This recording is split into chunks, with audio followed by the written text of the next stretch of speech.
Welcome, good morning all DMLT students. तो biochemistry के अंदर आज का लेक्चर आपका किसके ऊपर है? Today's lecture on protein. यानी आज का लेक्चर किसके ऊपर है? प्रोटीन के ऊपर। कि प्रोटीन का जो बायोमोलिक्यूल है उसके ऊपर। सेकंड टाइप का जो बायोमोलिक्यूल है किसके अंदर? केमिस्ट्री के अंदर, बायोकेमिस्ट्री के अंदर, उसके ऊपर है कि उसका कंपोजिशन क्या है, उसकी स्ट्रक्चर क्या है और वो बना किन चीजों से है। आज का लेक्चर शुरू करने से पहले क्या एक बार पीछे का लेक्चर रिवाइज कर लेते हैं जो किसके ऊपर था? HMP की रिएक्शंस के ऊपर, यानी ऑक्सीडेटिव और नॉन ऑक्सीडेटिव जो रिएक्शंस थी उनके ऊपर था। उनको एक बार रिवाइज कर लेते हैं।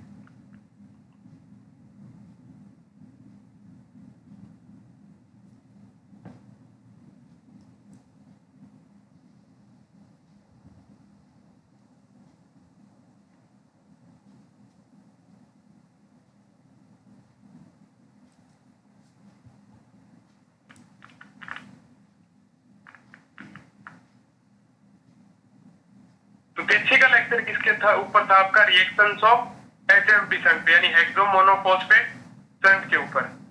सबसे पहले क्या आती है? ऑक्सीडेटिव फेज आती है HMP में। तो ऑक्सीडेटिव फेज के अंदर क्या होता है? ऑक्सीडेटिव फेज में कि सबसे पहले ग्लूकोज 6 फॉस्फेट किसमें कन्वर्ट होता है? 6 फॉस्फोग्लूकोनोलैक्टोन में। एंजाइम कौन सा काम में आता है आपका? ग्लूकोज 6 फॉस्फेट डिहाइड्रोजिनेज एंजाइम काम में आता है। नेक्स्ट डिहाइड्रोजिनेज एंजाइम काम में आता है। नेक्स्ट 6 फॉस्फोग्लूकोनोलैक्टोन इसमें कन्वर्ट हो जाता है फिर 6 फॉस्फोग्लूकोनेट में। एंजाइम कौन सा काम में आता है? ग्लूकोनोलैक्टोन हाइड्रोलेज एंजाइम काम में आता है। फिर आती है एक मीडिएटर रिएक्शन जिसमें 6 फॉस्फोग्लूकोनेट किसमें कन्वर्ट होता है? 3 कीटो 6 फॉस्फोग्लूकोनेट में, जिसके लिए एंजाइम कौन सा काम में आता है? 6 फॉस्फोग्लूकोनेट डिहाइड्रोजिनेज एंजाइम काम में आता है, जिसमें NADP किसमें कन्वर्ट हो जाती है? NADPH2 में। फिर 3 कीटो 6 फॉस्फोग्लूकोनेट किसमें कन्वर्ट होता है आगे? राइबोलोज 5 फॉस्फेट के अंदर। एंजाइम कौन सा काम में आता है? डीकार्बोक्सिलेज। और एक कार्बन डाइऑक्साइड का मॉलिक्यूल क्या है? बाहर निकल जाता है। तो ये स्टेप्स किसके अंदर आते हैं? ऑक्सीडेटिव फेज में, HMP पाथवे में। यानी जो इरिवर्सिबल जो रिएक्शन है जिसके अंदर 2 NADH2 फॉर्म होते हैं, जो किसके अंदर काम में आ जाते हैं? कोलेस्ट्रॉल या फिर फैटी एसिड के सिंथेसिस में काम में आ जाते हैं और कार्बन डाइऑक्साइड के मॉलिक्यूल बाहर निकलता है। ये कैसी होती है? ऑक्सीडेटिव फेज जो होती है वो कैसी होती है? इरिवर्सिबल रिएक्शंस होती हैं सारी की सारी।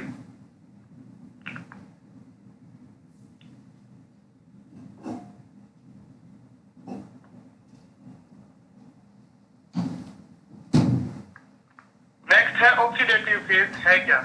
तो ऑक्सीडेटिव फेज में स्टेप फर्स्ट में क्या होता है कि ग्लूकोज 6 फॉस्फेट डिहाइड्रोजिनेज यानी G6PD is an NADP dependent enzyme that converts glucose 6 phosphate into 6 फॉस्फोग्लूकोनोलैक्टोन।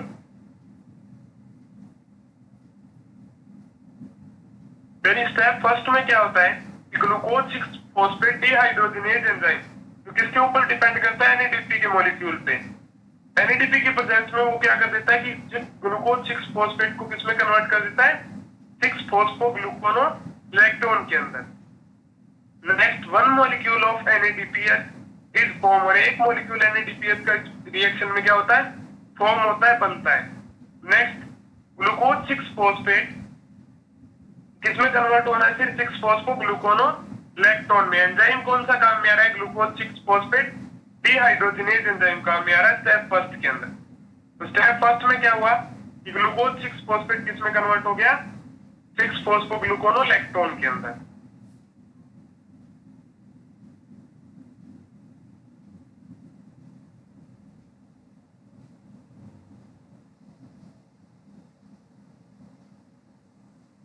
Next है स्टेप सेकंड। स्टेप सेकंड में क्या होता है कि in this step 6 phosphogluconolactone is hydrolase by the gluconolactone dehydrolase to form 6 फॉस्फोग्लूकोनेट।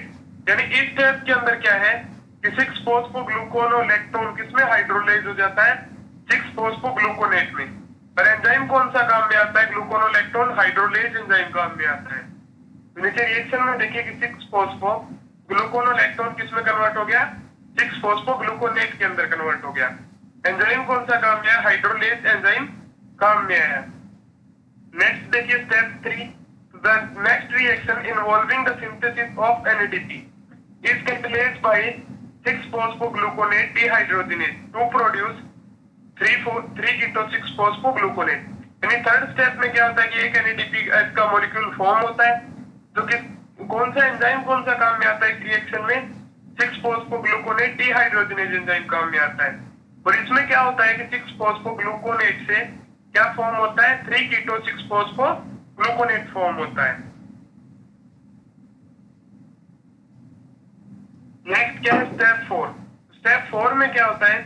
In this step which then 3 keto 6 phosphogluconate undergoes decarboxylation to give rise ribulose 5 phosphate. यानी इस reaction में क्या होता है कि 3 कीटो 6 फॉस्फोग्लूकोनेट जो आपने किसमें बनाया था? स्टेप 3 में, वो किसके अंदर कन्वर्ट हो जाता है? राइबोलोज 5 फॉस्फेट के अंदर। एंजाइम कौन सा काम में आता है? डीकार्बोक्सिलेज। यानी एक कार्बन डाइऑक्साइड का मॉलिक्यूल क्या है? बाहर निकल जाता है। और ये रिएक्शन कौन से एंजाइम के द्वारा कैटलाइज होती है? डीकार्बोक्सिलेज एंजाइम के द्वारा कैटलाइज होती है।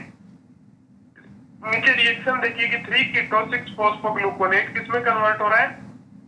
राइबोलोज 5 फॉस्फेट के अंदर। डीकार्बोक्सिलेज एंजाइम की प्रेजेंस में ये रिएक्शन होती है। और राइबोलोज 5 फॉस्फेट को अपन किस चीज में काम में ले सकते हैं? डीएनए सिंथेसिस के अंदर, आरएनए सिंथेसिस के अंदर। ये क्या है? एक इंपॉर्टेंट कंपोनेंट है किसका? एचएमपी पाथवे का। और यहां तक की जो फेज है वो कैसी थी?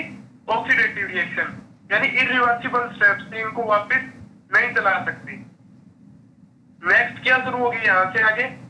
Non oxidative phase. यानी नॉन ऑक्सीडेटिव फेज जो क्या है? रिवर्स भी हो सकती है, वापस हो सकती है।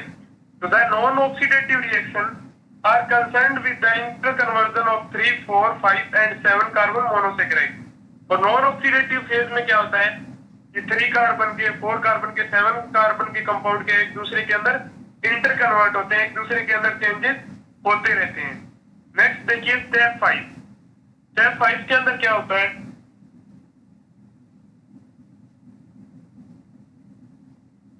The enzyme epimerase convert ribulose 5 phosphate into xylose 5 phosphate.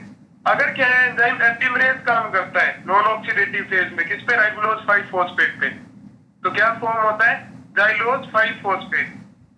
और the enzyme keto isomerase convert ribulose 5 phosphate to ribose 5 phosphate. और अगर एंजाइम कौन सा काम में करता है? कीटो आइसोमरेज एंजाइम काम करता है किसके ऊपर? राइबोलोज 5 फॉस्फेट पे। तो वो किस में कन्वर्ट होता है? राइबोज 5 फॉस्फेट में। यानी स्टेप 5 के अंदर 2 कंपाउंड बनते हैं राइबोलोज 5 फॉस्फेट से। एक तो क्या बनता है? जाइलोलोज 5 फॉस्फेट, और दूसरा क्या बनता है? Ribose 5 phosphate. जाइलोलोज 5 फॉस्फेट तो एपिमरेज एंजाइम की प्रेजेंस में बनता है, और राइबोज 5 फॉस्फेट कौन सी एंजाइम की प्रेजेंस में बनता है? कीटो आइसोमरेज एंजाइम की प्रेजेंस में बनता है।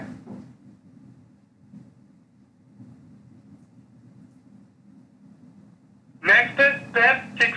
स्टेप 6 के अंदर क्या होता है? The enzyme transketolase catalyse the reaction transfer of 2 carbon moiety from xylulose 5 phosphate to ribose 5 phosphate and give rise to glyceraldehyde 3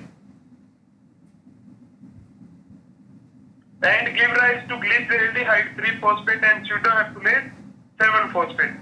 यानी स्टेप 6 में कौन सा एंजाइम काम करता है? ट्रांसकीटोलेज एंजाइम काम करता है, जो क्या करता है कि 2 कार्बन के मॉलिक्यूल किससे लेके जाइलोलोज 5 फॉस्फेट से लेके किसको ट्रांसफर कर देता है? राइबोज 5 फॉस्फेट को। राइबोज के अंदर कितने कार्बन थे? 5। 2 कार्बन और मिल गए तो टोटल कितने हो गए? 7। और 7 कार्बन से क्या बन गया? सीडोहेप्टुलेज 7 फॉस्फेट बन गया स्टेप 6 में। और दूसरी साइड में क्या बना? और जाइलोलोज 5 फॉस्फेट से 2 कार्बन के एटम क्या हो गए? रिमूव हो गए, जिससे क्या बन गए? बचे कितने? 3 कार्बन, जिससे क्या बना? Glyceraldehyde 3 phosphate. तो स्टेप 6 में क्या होता है? ट्रांसकीटोलेज एंजाइम की प्रेजेंस में जाइलोलोज 5 फॉस्फेट से 2 कार्बन के एटम किस पे ट्रांसफर हो जाते हैं? राइबोलोज 5 फॉस्फेट से। और जनरेट क्या होता है? क्या बनता है इससे? ग्लिसरॉल्डिहाइड 3 फॉस्फेट और sedoheptulose 7 phosphate. Next, transketolase is dependent on the coenzyme thiamine pyrophosphate TPP and magnesium ion. और ट्रांसकीटोलेज जो एंजाइम है इस रिएक्शन में काम आता है, वो किसके ऊपर डिपेंड करता है? थाइमिन पायरोफॉस्फेट और मैग्नीशियम आयन पे डिपेंड करता है। नेक्स्ट है स्टेप 7. तो transaldolase brings about the transfer of 3 carbon fragment from pseudoheptulase 7 phosphate to glyceraldehyde 3 phosphate to give rise fructose 6 phosphate and 4 carbon erythrose 4 phosphate. तो step 7 में क्या होता है कि 3 कार्बन के एटम फ्रेगमेंट या 3 कार्बन मोइटी किसको ट्रांसफर कर दी जाती है, pseudoheptulase 7 phosphate से लेके किसको ट्रांसफर कर देता है, ट्रांस एल्डोलेज एंजाइम ग्लिसरैल्डिहाइड 3 phosphate को ट्रांसफर कर देता है. तो 3 + 3 कार्बन मिलके 2, मतलब टोटल कितने कार्बन हो गए, 6, जिससे क्या बन जाता है, फ्रक्टोज 6 फॉस्फेट बन जाता है. और pseudoheptulase 7 फॉस्फेट में से अगर 3 कार्बन रिमूव कर दिए तो उसमें क्या बनता है, क्या बचता है उसमें, एरिथ्रोज 4 फॉस्फेट. तो स्टेप 7 के अंदर ट्रांस एल्डोलेज एंजाइम से pseudoheptulase से 3 कार्बन की मोइटी किसके ऊपर ट्रांसफर कर दी जाती है, ग्लिसरैल्डिहाइड 3 फॉस्फेट से, जिसका रिजल्ट के अंदर क्या फॉर्म होता है कि फ्रक्टोज 6 फॉस्फेट और एरिथ्रोज 4 फॉस्फेट बनते हैं.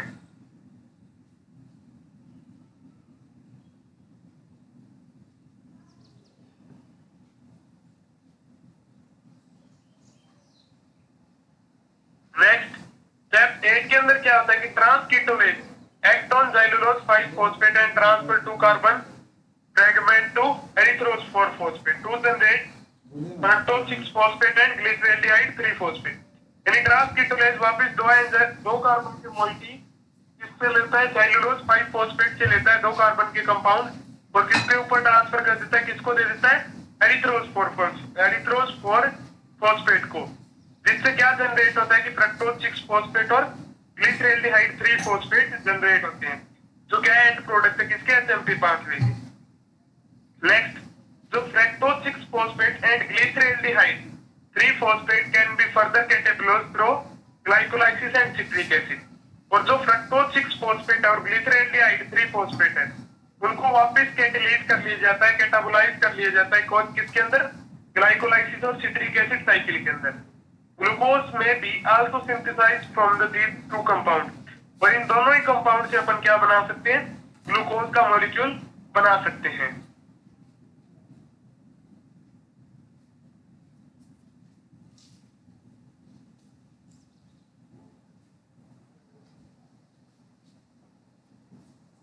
नेक्स्ट है non oxidative phase. Non oxidative phase में क्या होता है, राइबोलोज 5 फॉस्फेट किसमें कन्वर्ट होता है, राइबोज 5 फॉस्फेट के अंदर. एंजाइम क्या काम में आता है, कीटो आइसोमरेज. अगर राइबोलोज 5 फॉस्फेट किसमें कन्वर्ट होता है, ज़ाइलुलोज 5 फॉस्फेट में, एंजाइम क्या काम में आता है, एपिमरेज. फिर ये दोनों कंपाउंड मिलके यानी ज़ाइलुलोज 5 फॉस्फेट और राइबोज 5 फॉस्फेट ट्रांसकीटोलेज एंजाइम की प्रेजेंस में ज़ाइलुलोज 5 फॉस्फेट से 2 कार्बन किसके ऊपर ट्रांसफर कर दिए जाते हैं, राइबोलोज 5 फॉस्फेट से, जिससे क्या बनता है, pseudoheptulase 7 फॉस्फेट और ग्लिसरैल्डिहाइड 3 फॉस्फेट. फिर ट्रांस एल्डोलेज एंजाइम की प्रेजेंस में pseudoheptulase 7 फॉस्फेट से 3 कार्बन के एटम किसको ट्रांसफर कर दिए जाते हैं, ग्लिसरैल्डिहाइड 3 फॉस्फेट को, जिसके रिजल्ट में क्या बनता है, एरिथ्रोज 4 फॉस्फेट और क्या बनता है, फ्रक्टोज 6 फॉस्फेट.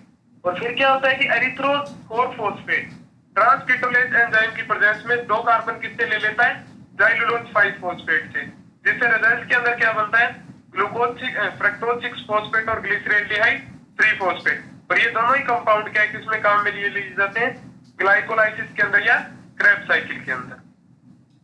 यहां तक आपकी नॉन ऑक्सीडेटिव फेज भी क्या हो जाती है, कंप्लीट हो जाती है एचएमपी पाथवे की.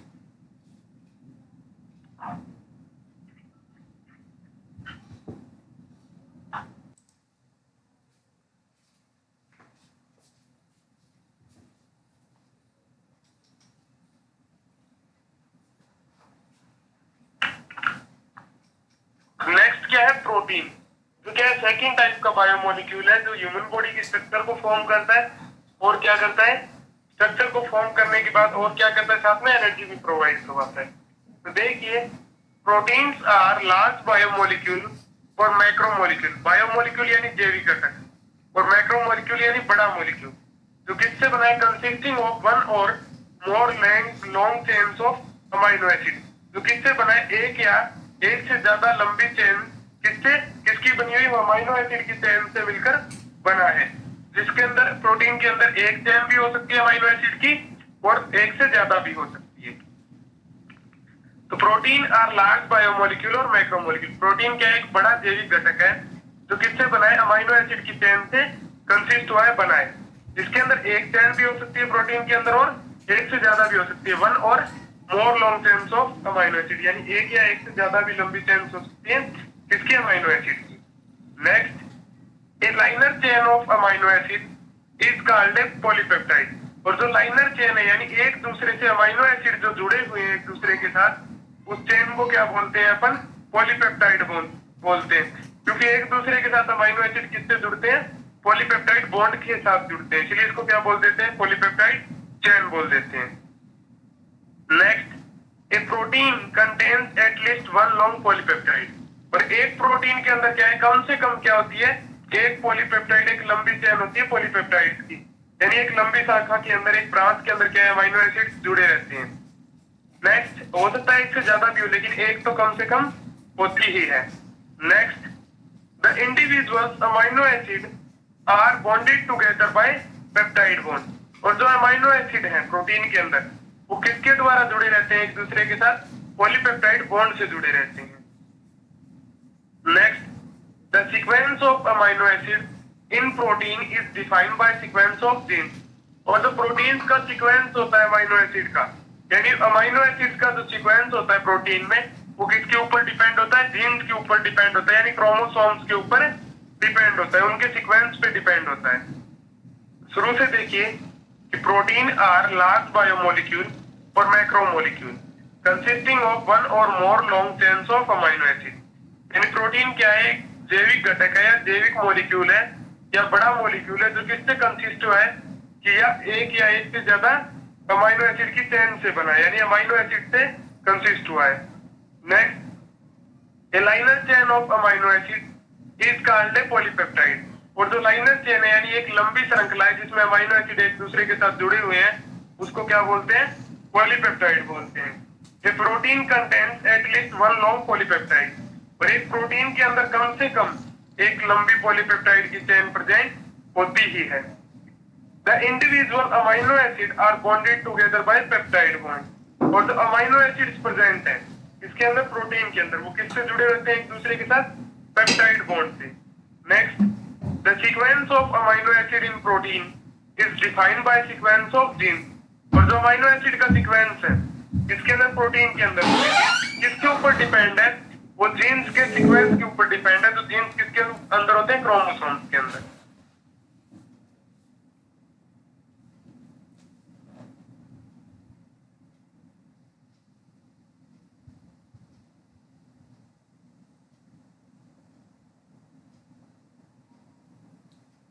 Next, which is encoded in the genetic code.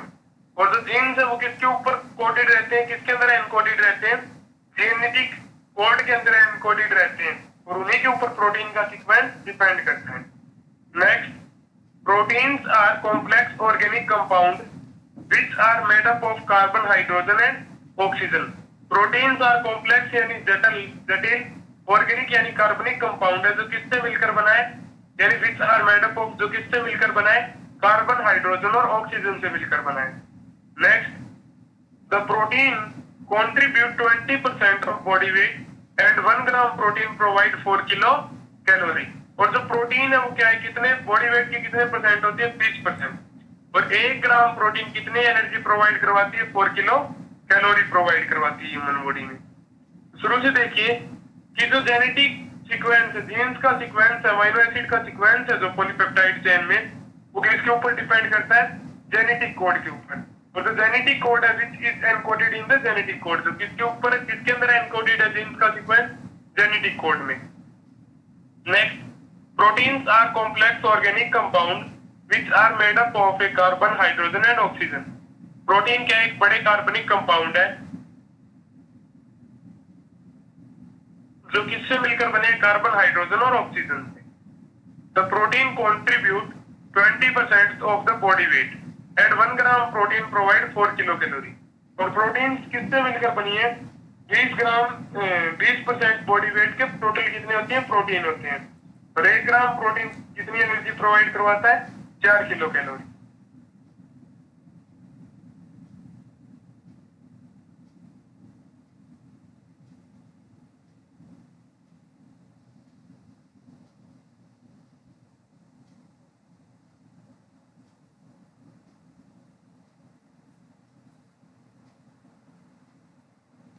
Next देखिए कि पॉलीपेप्टाइड किस तरीके से फॉर्म होता है, ठीक है, यानी पॉलीपेप्टाइड बॉन्ड किस तरीके से बनता है, दो अमीनो एसिड किस तरीके से अटैच होते हैं, जुड़ते हैं एक दूसरे के साथ। सबसे पहले देखिए अमीनो एसिड जिसमें क्या है, एक साइड पे तो मिथाइल, एक साइड पे क्या है अमीन ग्रुप है NH2, ठीक है, फिर कार्बन, कार्बन के दो कंपाउंड और हाइड्रोक्सिल कार्बोक्सिलिक ग्रुप, ठीक है, दोनों अमीनो एसिड हो गए, अमीनो एसिड फर्स्ट और सेकंड, प्रेजेंट टाइम दोनों क्या है, ये दोनों एक दूसरे के साथ अटैच हो गए। अटैच किस कौन सी बॉन्डिंग से होंगे, नाइट्रोजन और कार्बन की बॉन्डिंग से। और ये जो बॉन्ड बनेगा नीचे डायग्राम में देखिए, इसको क्या बोलते हैं, पेप्टाइड बॉन्ड बोलते हैं। और दो प्रोटीन के स्ट्रक्चर को क्या बोलते हैं, डाइपेप्टाइड, यानी जिसमें दो अमीनो एसिड एक दूसरे के साथ जुड़ चुके हों। और इसी तरीके से प्रोटीन में जीन्स के सीक्वेंस के अकॉर्डिंग क्या है, लंबी श्रृंखला में अमीनो एसिड जुड़ते जाते हैं एक दूसरे के साथ। और एक H2O का मॉलिक्यूल क्या है, बाहर निकल गया एक रिएक्शन में। तो देखिए दो अमीनो एसिड एक दूसरे के साथ अटैच हुए, बीच में क्या दिखाया गया, नाइट्रोजन और कार्बन के बीच में पेप्टाइड बॉन्ड। और दोनों अमीनो एसिड एक अगर दो ही जुड़े हैं तो उनको क्या बोलेंगे, डाइपेप्टाइड। और इसी सीक्वेंस से पेप्टाइड बॉन्ड से एक दूसरे के साथ अमीनो एसिड अटैच होते हैं, चले जाते हैं जीन्स के कोड के अकॉर्डिंग। और एक H2O का मॉलिक्यूल क्या है, बाहर निकल गया इस रिएक्शन में। इसी तरीके से H2O के मॉलिक्यूल्स बाहर निकलते रहते हैं प्रोटीन सिंथेसिस में।